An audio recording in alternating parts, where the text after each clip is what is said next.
There welcome to Urdu anime saga YouTube channel. आज हम एक और नया एनिमी शुरू करने जा रहे हैं जिसका नाम है आई पैरी एवरीथिंग। इस एनिमी में एक लड़का नूर होता है जो एडवेंचरर बनना चाहता है, मगर वो कोई ख़ास स्किल एक्वायर नहीं कर पाता। वो खुद ही ट्रेनिंग कर अटैक्स को पैरी यानी डॉज करने के काबिल हो जाता है और उस वर्ल्ड का स्ट्रॉन्गेस्ट पर्सन बन जाता है। So let's get started. Episode के स्टार्ट में हमें नूर दिखाया जाता है कि जो एक शहर की पाइपलाइंस साफ़ कर रहा होता है और फिर से वो एक्विडक्ट्स एक्टिव हो जाते हैं और वो अपनी इस खिदमत पर उस बूढ़ी औरत से अपने पेपर्स पर साइन करवाता है और फिर उस कचरे को लेकर वहाँ से चला जाता है। फिर नूर एक माइन पर आया होता है और वहाँ से भी वेट लिफ्ट करता है और वहाँ के ओनर से भी अपना काम करवाने पर साइंस ले लेता है, मगर तभी अचानक उसे किसी लड़की के चीखने की आवाज़ आती है और वो उस आवाज़ की तरफ भागने लगता है। वो एक केव में पहुंचता है कि जहां उसे एक लड़की किसी मैजिक से बंधी हुई नज़र आती है और वहां पर एक बहुत ह्यूज साइज का डीमन भी मौजूद होता है। हमें नूर के चाइल्डहुड की स्टोरी दिखाई जाती है कि नूर अपनी बीमार माँ के लिए पानी बॉयल कर रहा होता है और फिर उसे जाकर देता है कि ये लो माँ, पी लो। वो उसे पानी देकर कहता है कि चलो माँ, मैं फिर ज़रा बकरियाँ ले आऊँ, मगर वो उसे अपने पास बुलवा कर बोलती है कि नूर, मुझे माफ़ कर देना कि मैं तुम्हारे लिए कुछ कर नहीं पाई। मेरे बाद तुम वैसी ही ज़िंदगी जीना कि जैसी तुम जीना चाहते हो। रात के वक्त नूर अपनी माँ के लिए कोई सूप तैयार कर रहा होता है, मगर जब वो सूप लेकर माँ के पास जाता है तो वो ये देख चीखने लगता है कि उसकी माँ की डेथ हो चुकी होती है। वो उसे दफन कर आसमान की तरफ चीखते हुए कहता है कि अब मैं एक कामयाब इंसान बन कर ही रहूँगा। अपनी माँ की मौत के बाद नूर अकेला रहना सीख जाता है और अपने जीने की एक रूटीन बना लेता है। एक रात अलमारी साफ़ करते वक्त उसे एक किताब मिलती है और वो चेयर से नीचे आ गिरता है।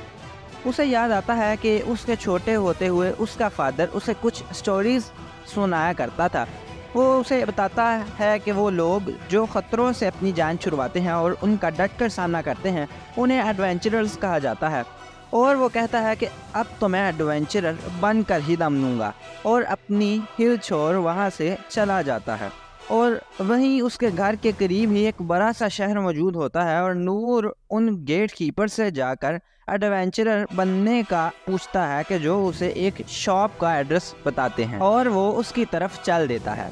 हम देखते हैं कि नूर उस एडवेंचरर बनने वाली गिल्ड में चला जाता है और वो वहाँ एक लंबे चौड़े और हट्टे कट्टे आदमी से मिलता है और बोलता है कि मुझे भी एडवेंचरर बनना है। जिस पर वो बोलता है कि नहीं, तुम अपने पेरेंट्स को तंग करोगे। जिस पर नूर बोलता है कि मेरे माँ बाप दोनों मर चुके हैं। वो आदमी उस पर तरस खाता है और उसे कहता है कि अगर तुम्हें वाकई एडवेंचरर बनना है तो पहले तुम्हें अपनी ट्रेनिंग करना होगी, इसलिए तुम्हें पहले ट्रेनिंग स्कूल्स में जाना पड़ेगा।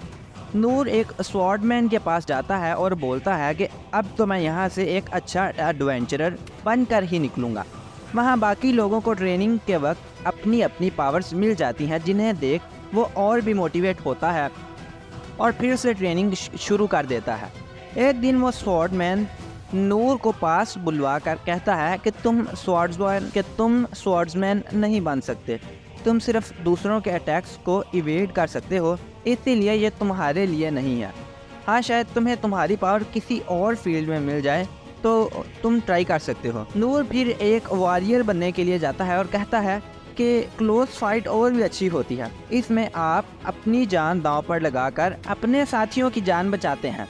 वो उसके लिए भी अपने मुताबिक खूब ट्रेनिंग करता है, मगर वहाँ का सुपरवाइज़र भी उसे कहता है कि तुमने इन दिनों में कुछ इम्प्रूव नहीं किया, ऐसे तुम अपना टाइम ही वेस्ट कर रहे हो, बेहतर है कि तुम कोई और स्कूल ट्राई कर लो। वो एक एम्यूनेशन पर भी जाता है, मगर वो भी उससे कहती है कि तुम्हें वेपन तक पकड़ना नहीं आते तो तुम क्या खाक करोगे। वो एक स्पाई भी बनने के लिए जाता है, मगर वो भी उससे कहता है कि ये काम तुम्हारे बस का नहीं है। मैजिशियन बनने के लिए भी वो जाता है, मगर वो एक छोटी सी चिंगारी के सिवा कुछ नहीं कर पाता। आखिर में वो हीलिंग स्पेल्स सीखने जाता है, मगर उसमें भी नाकाम हो जाता है और वहाँ से चला जाता है। गिल्ड वाला आदमी उस पर खूब चिल्लाता है कि तुमने अपने पूरे 3 माह ज़ाया कर दिए मगर तुम कोई पावर नहीं ले पाए। मैं माफ़ी चाहता हूँ नूर, मैं तुम्हें एक एडवेंचरर रजिस्टर नहीं कर सकता। नूर अपने माँ बाप की कब्र पर आता है और कहता है कि मैं एक भी स्किल हासिल नहीं कर पाया, लगता है कि मैं इस काबिल ही नहीं हूँ, मगर मैं हार नहीं मानने वाला। और तभी वो एक स्वॉर्ड तैयार करने लगता है और बोलता है कि अगर मैं स्किल नहीं ले पाया तो मैं अपने लिए खुद अपना रास्ता बनाऊंगा। अगर मैं एक चीज़ की प्रैक्टिस बार बार करता रहूँगा तो मैं पक्का कोई ना कोई स्किल हासिल कर ही लूँगा। और अगर मैं अटैक्स को पैरी कर सकता हूँ तो मैं उसी के लिए ही प्रैक्टिस करूँगा।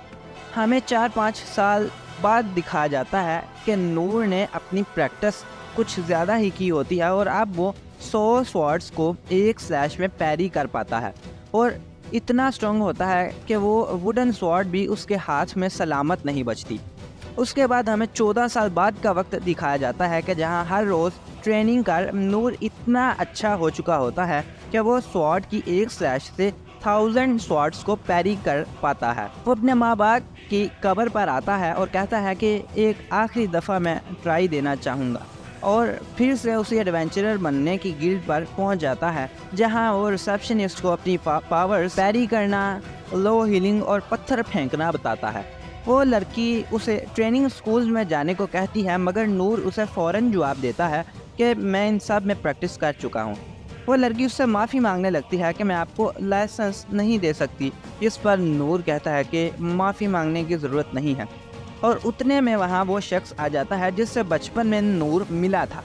वो आदमी कुछ देर उसका चेहरा देख बोलता है कि तुम तो नूर हो ना, जिसे सुन नूर भी काफ़ी खुश हो जाता है।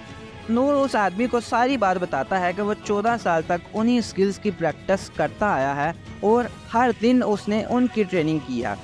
वो आदमी नूर से कहता है कि सबसे अपर रैंक को एस रैंक यानी स्पेशल रैंकिंग दी जाती है और सबसे लोएस्ट रैंक को ई रैंक कहा जाता है, मगर इसका मतलब यह हरगिज़ नहीं है कि ई से भी वीक रैंक वाला आदमी एक एडवेंचरर नहीं बन सकता।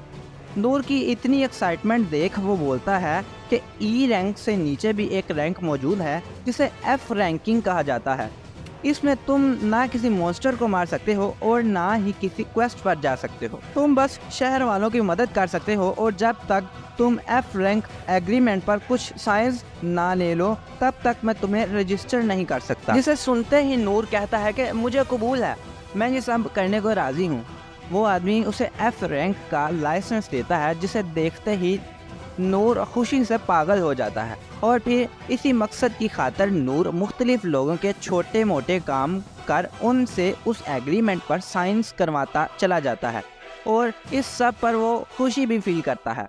एक रात नूर अपना लाइसेंस पकड़ बोलता है कि मैं अपना एडवेंचरर बनने का ड्रीम पूरा करके ही दम लूँगा। फिर हम स्टोरी में वापस आते हैं कि जहाँ नूर सिटी की पाइपलाइन साफ कर कचरा फेंकने जा रहा होता है।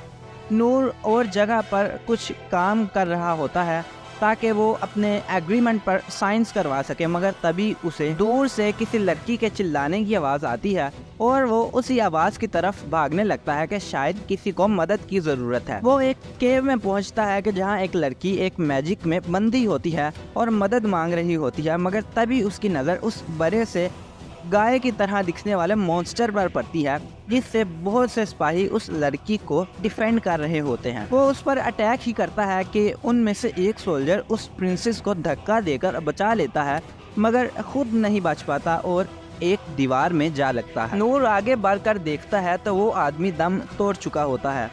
नूर देखता है कि वो मॉन्स्टर एक एक कर सभी सोल्जर्स को मारता ही चला जाता है। वो मॉन्स्टर फिर उस प्रिंसेस को मारने के लिए अपना वेपन ही उठाता है कि हम देखते हैं कि दूर से ही नूर साहब एक पत्थर पकड़कर पूरे जोर से उसकी एक आंख पर मारते हैं जिससे वो डिस्ट्रैक्ट हो जाता है। वो भैंसा अब नूर के पीछे लग जाता है, मगर नूर भागते हुए वहाँ से एक सोल्जर की स्वॉर्ड उठा लेता है और जब वो मॉन्स्टर उस पर अटैक ही करता है तो नूर उसके अटैक को इवेड या फिर यूँ कहूँ के पैरी करता है, जिससे वो इतना बड़ा मॉन्स्टर भी गिर जाता है।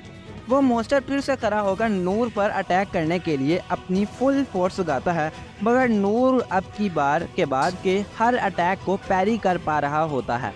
और उसके अटैक्स को इवेड करते वक्त सोचता है कि इस भैंसे में इतना ज़ोर है कि अगर एक भी अटैक मुझे लगा तो मेरी कहानी यहीं ख़त्म हो जाएगी।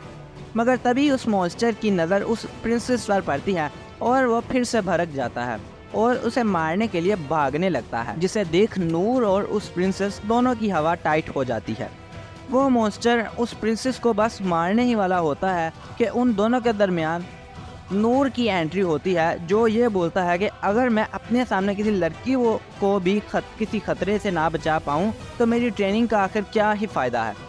वो मॉन्स्टर अपनी पूरी फोर्स जमा कर नूर पर अटैक करता है, मगर नूर अपनी स्वॉर्ड से उसे पैरी करने ही लगता है कि वो टूट जाती है। मगर फिर भी वो अपनी उसी टूटी हुई स्वॉर्ड के साथ उस मॉन्स्टर के अटैक को पैरी करता है और फिर उसी के वेपन से उसकी गर्दन अलग हो जाती है और उसी वक्त वो प्रिंसेस भी उस मैजिक से फ्री हो जाती है। और हम फिर से देखते हैं कि अटैक को पैरी करने की वजह से वो रियल स्वॉर्ड भी टूट जाती है। वो प्रिंसेस नूर का शुक्रिया अदा करने लगती है और उसे अपना नाम लेलनबर्ग बताती है, और जब उससे अपना नाम पूछती है तो वो कहता है कि नाम में क्या रखा है। सख्त लोटा हुआ ना। एनी हो, वो भाई साहब इतना बोलकर वहाँ से चले जाते हैं और जाते हुए सोचते हैं कि मैं शायद इस मॉन्स्टर को भी हरा ना पाता, अभी मुझे और भी ट्रेनिंग करनी पड़ेगी। और ये एपिसोड यहीं ख़त्म हो जाता है। रुको सब्सक्राइब कर दो अभी। मैं आसान न्यू एडवेंचरर की भी एपिसोड्स अपलोड करना शुरू करने वाला हूँ, so that you don't miss the notification. Take care, good bye.